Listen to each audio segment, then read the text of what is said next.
लगा वगैरे मेरा दिसतायत का लाईफ दिसलं का तुम्हाला नाही चालू दादा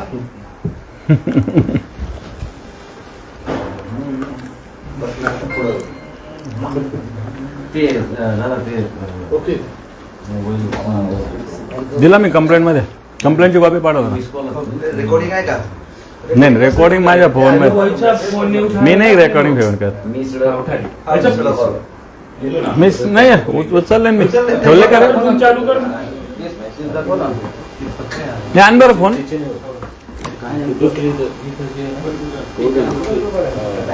ए बाबा ए गणेश मी जाणू का पण मला लावलेलं आहे ए पिल्लू येईन तू पटकन उडी मार ना पिल्लू ये बरं जाऊ दे आता गेला याचा सॅमसंगचा फोन आहे चष्मा पण आहे. नाही रेकॉर्डिंग होतं ना मी नाही करत रेकॉर्डिंग माझ्याकडे कधीच रेकॉर्डिंग नाही आहे नो रेकॉर्डिंग मला ती सवयच नाही मला आवडतच नाही रेकॉर्डिंग विषय चष्मा हा ना हा चष्मा घे ना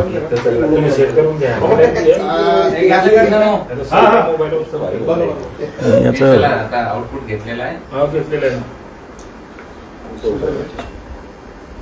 हा बरं झालं मी हे पण करून ठेवलेलं आहे स्क्रीनशॉट काढून ठेवला आहे कारण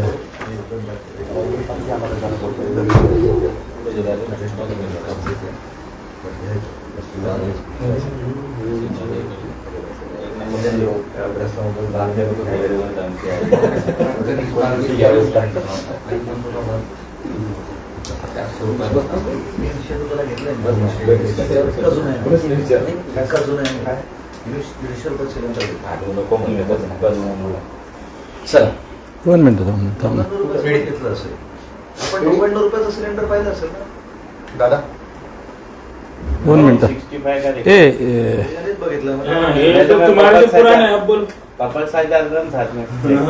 आमच्या आयुष्य जळण्याच्या लाकडात याचा स्क्रीनशॉट कसं कर आपण लकडी वाले गाव स्क्रीनशॉट असं जास्त माहीत झालं हे येऊ लागलं ना त्याच्यात हे नाही आलं पाहिजे ना त्याच्यात टाइम चालले जातो ना इकडे तुम्ही काढतो असं केलं तरी होतं ते. हा आता झालं येस रोलिंग येस बोला तुम्ही दादा सांग तुम्हाला जीवे मारण्याच्या धमक्या येत आहेत काय सत्य आहे काय नाही खरं तर अशा धमक्या प्रकार ह्या राजकारणात कंटिन्यू चालू असतात आणि मी ते मागच्या 20-30 वर्षांना अनुभवतो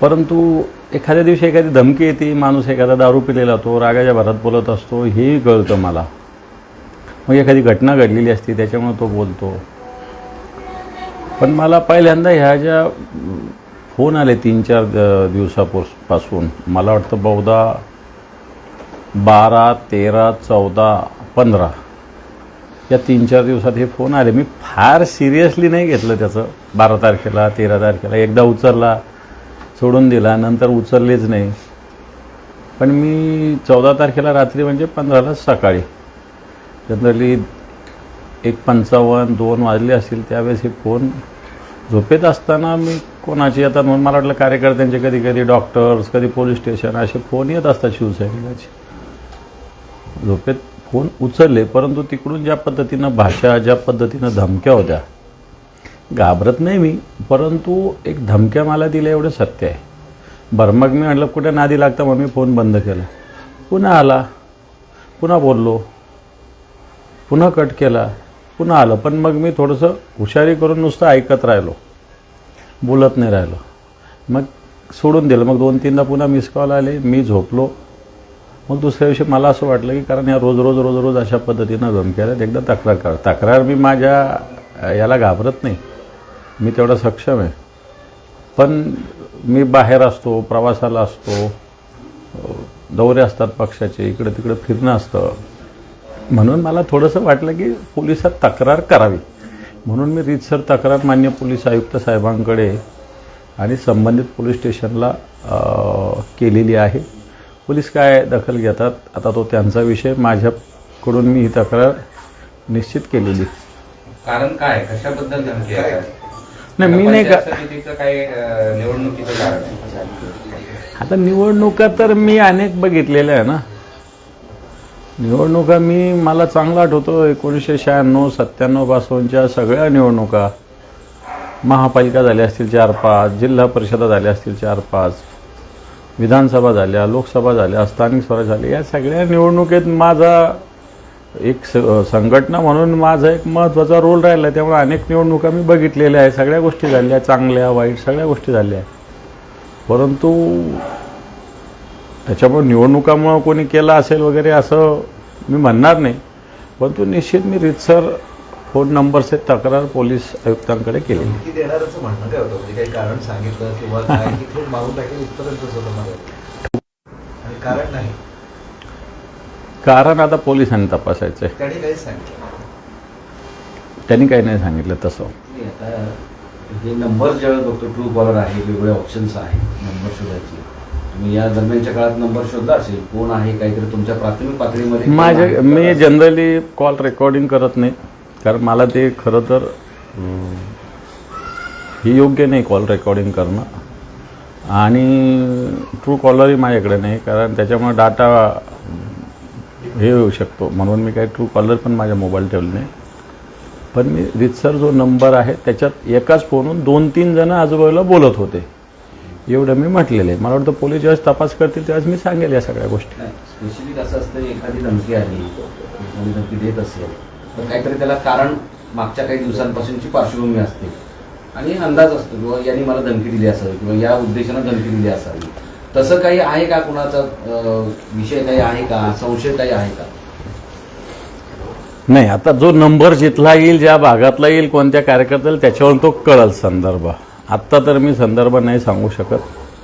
मला वाटतं पोलिसांनी त्याचा रीतसर तपास केला पाहिजे. त्यामुळे आपोआप तो नंबर सापडल्यानंतर, तो व्यक्ती सापडल्यानंतर कोणत्या पार्श्वभूमीतून धमकी दिली हे कळेल. कारण रोज आमच्याकडून काही गोष्टी चांगल्या होतात, काही गोष्टी वाईट होतात. कित्येक वेळेस मी वेगवेगळ्या पद्धतीनं एक विरोधी पक्षात काम करतोय, त्याच्यामुळे वेगवेगळ्या पद्धतीनं सत्ताधाऱ्यावर आरोप करत असतो. निवडणुकीच्या राजकारणामध्ये कोणाला आवडणारं, कोणाला न आवडणारं काम हाताने घडत असतं. काही ठिकाणी भांडणं, तडणं, वेगवेगळ्या विषय असतात. त्याच्यात आपल्याला एखादी बाजू घ्यावी लागते, त्याच्यामुळे दुसरी बाजू नाराज होत असते. या सगळ्या गोष्टी रुटीन आहेत, त्याच्यामुळे एखाद्याने केली असावं शकतं असं मला वाटतं. तुम्ही दौरे करता, अशा परिस्थितीमध्ये सुरक्षा हवी आहे का? किंवा तसं काही पोलीस आयुक्तांना तुम्ही सांगितलेलं आहे का, तोडी किंवा आणखी काय?